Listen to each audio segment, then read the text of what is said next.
Hello అందరికీ. మా పొట్టేలు పిల్లలకి ఎండు చెత్త దానా ఏమేం పెడతానో చూపిస్తానండి. ఫస్ట్ వచ్చేసి శనగకట్టె మేము ముందు బ్యాచ్ అప్పుడు తోలిచ్చిందేనండి. అది మిషనేసి పోయటం వల్ల మాకు సగం మిగిలిందనమాట.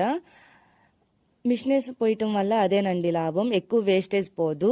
అదేనండి మనం బయట వాములాగా వేసి పొట్టేలు పిల్లల్ని ఆ ఎండు చెత్త మీదకు వదిలితే వేస్టేజ్ చాలా పోతుందండి.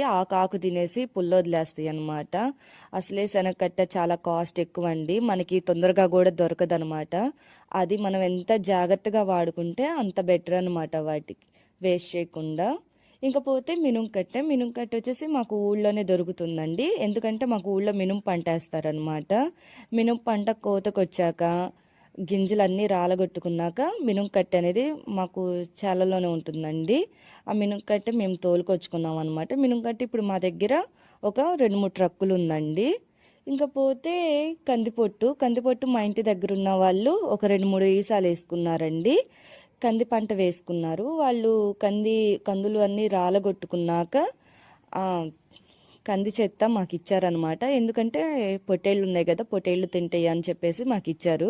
అదెంత మహా అయితే ఒక 10 బస్తాలు పొట్టు వచ్చిందేమో. మేము ఈవినింగ్ టైము పొట్టేలు పిల్లలు షెడ్డుకి వచ్చాక ఒకరోజు శనగకట్టె, ఒకరోజు మినుం కట్టె, ఒకరోజు కందిపొట్టు అలా వేస్తామండి. ఉలవ చెత్త కూడా తీసుకుంటానికి ట్రై చేస్తున్నాము, ఎక్కడ దొరకలేదనమాట. దొరికితే మాత్రం మీకైతే డెఫినెట్గా వీడియో చేసి పెడతానండి. ఇంకా పగలైతే మేము పొట్టేళ్ళ పిల్లలకి గడ్డి జొన్న, తెల్లజొన్న, పచ్చజొన్న, మల్బారు, స్వీట్ పొటాటో, అదేనండి గెన్సుగడ్డ నారు, ఆల్ఫా, హెడ్జ్ లోషన్, ఇలా మేము ఆ చేలల్లో మేపుతామండి. మేము మా చేలల్లోనే వేసామన్నమాట. ఆ వీడియో కానీ కావాలంటే కామెంట్ చేయండి. Please subscribe.